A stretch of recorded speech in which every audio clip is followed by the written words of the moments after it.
오늘 우리에게 주신 하나님의 말씀 로마서 8장 5절로 11절까지의 말씀입니다. 생명의 샘가 5월 27일 목요일자 말씀. 육신의 생각은 사망이요 영의 생각은 생명과 평안이다. 함께 읽겠습니다.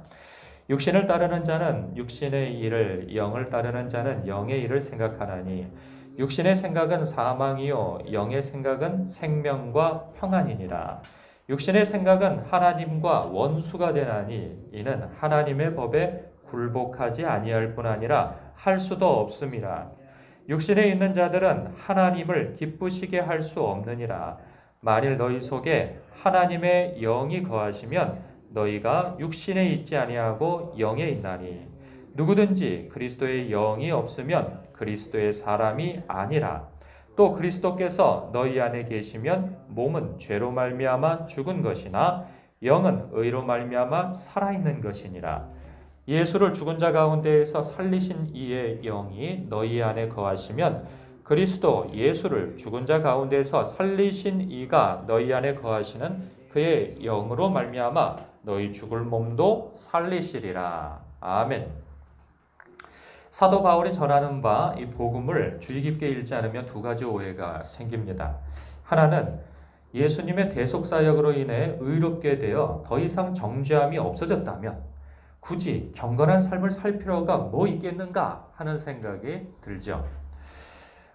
이렇게 생각하게 된 데에는 두 번째 오해 때문입니다. 그것은 바로 이 7장에서의 이 사도 바울의 탄식 때문이죠. 오라 나는 곤고한 자로다. 이 사망의 몸에서 누가 나를 건져내랴.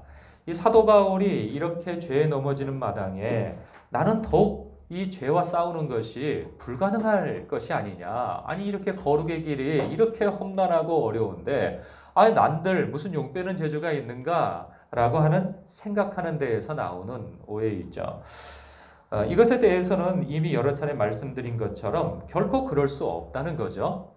예수 그리스도의 핏값으로 그분의 의를 덧입어 하나님의 거룩한 자녀가 되었다면 이제 거듭난 신분에 걸맞게 살아야 한다는 것이죠.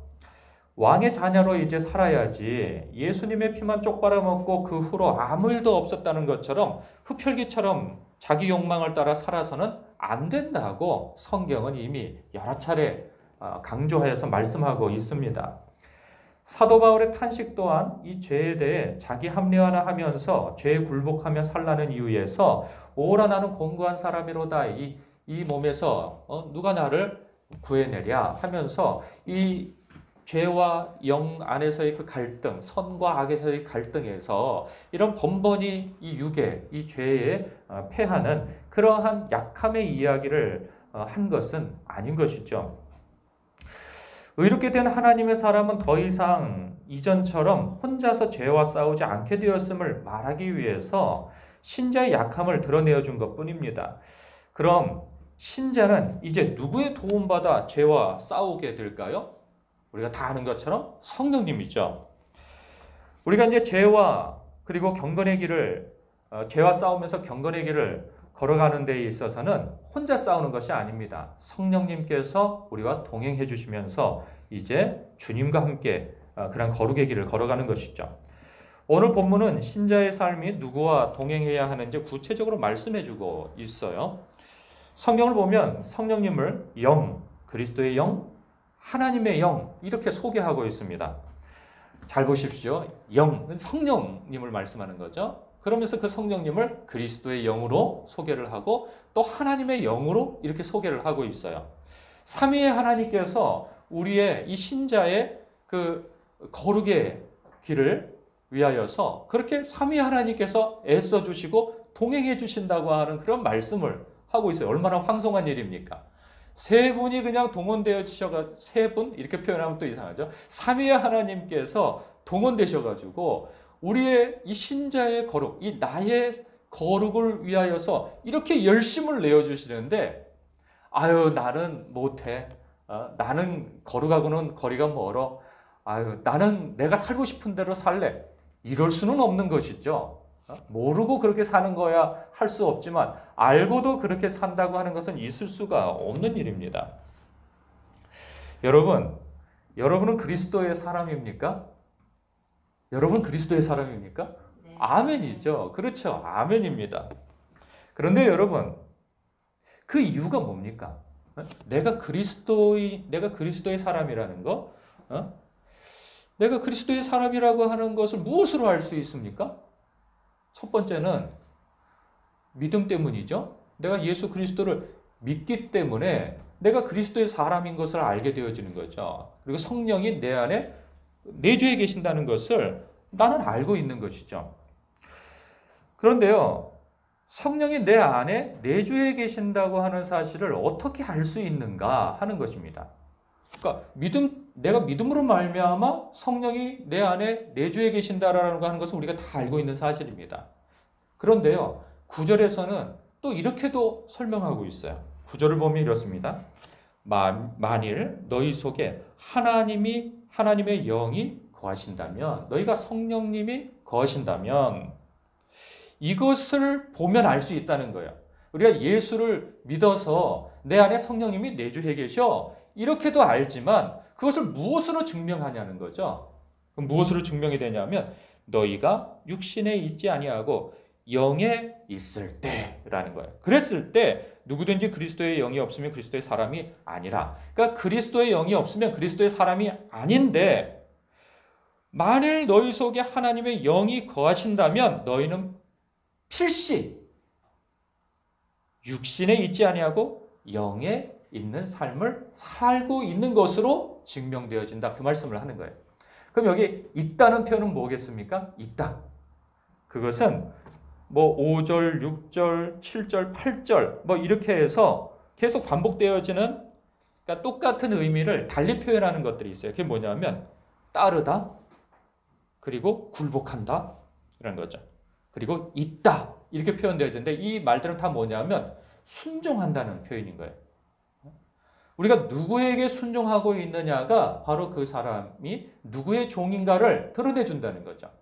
육신에 순종하고 육신에 거하고 육신에 굴복하고 육신을 따르고 있느냐? 그럼 그 사람은 육신의 사람이라는 거예요. 말은, 그의 고백은 예수를 믿는다라고 얘기할지는 모르겠으나 믿는다고 하면서 육신을 따르고 굴복하고 그 속에 거하고 순종한다? 그러면 그 사람은 육신의 사람이고 죄의 사람인 것이지 그리스도의 사람은 아니라는 거예요.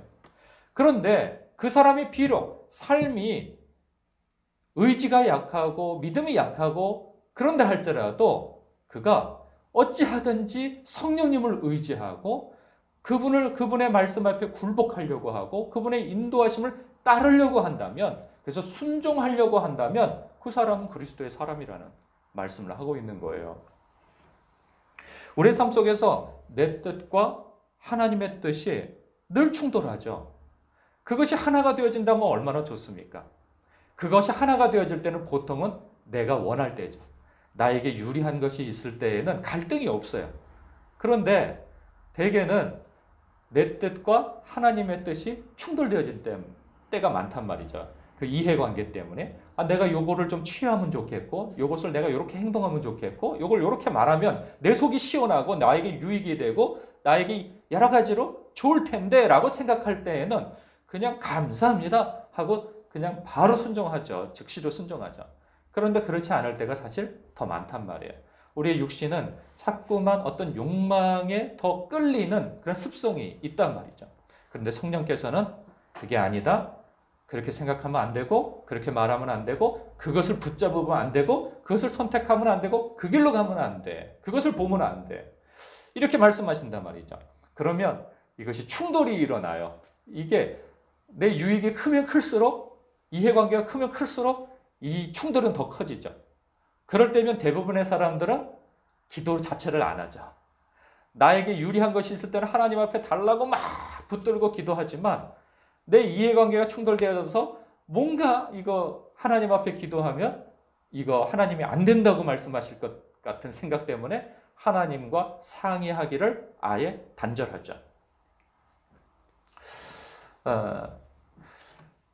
그러면 누구를 쫓는 사람인가? 육신을 쫓는 사람이라는 거죠. 그렇게 육신을 그렇게 해서 선택한다고 바로 육신의 사람이요 그리스도의 사람이 아니라고 말하는 것은 아니지만 우리의 삶 가운데에서 늘 주님께 상의하고 주님의 음성에 따라 순종하려고 하는 마음의 준비가 되어 있어야 된다는 거죠. 우리는 그렇게 생각하는 경우가 많아요. 주님, 나를 거룩하게 하여 주옵소서. 내가 의지가 강해가지고 갈등하지 않고 주님의 말씀을 덥석덥석 붙들고 순종하는 사람 되게 하옵소서. 나를 믿음의 사람, 거룩한 사람, 하나님의 사람으로. 여러분, 그것은 어떻게 가능할까요? 사람이 단번에 믿음의 사람, 거룩한 사람, 경건한 사람 뭐 이렇게 되어질까요? 그렇게 되지 않습니다. 어떻게 되는가? 늘 주님을 바라보고 늘 성령님과 동행하기 위해서 애씀이 있는 거죠.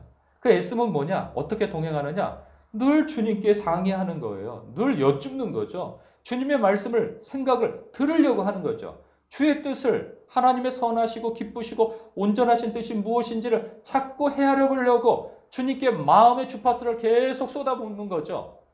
그렇게 해서 주님과 친밀한 관계가 되어지는 사람은 자기도 모르게 많은 과정이 있죠. 넘어지고 다시 일어나고 하는 그러한 수도 없는 지리한 그러한 지루한 그러한 과정들이 있지만 결국은 그 과정 속에서 주님을 자기도 모르게 닮아가는 거죠. 어느 순간에.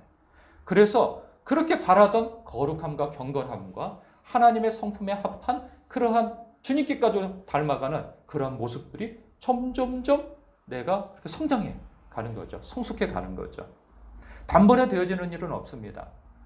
여러분, 오늘도 우리의 삶의 그러한 여러 가지 일들 속에서 주님의 뜻과 내 뜻이 충돌되어질 일들이 많이 있습니다.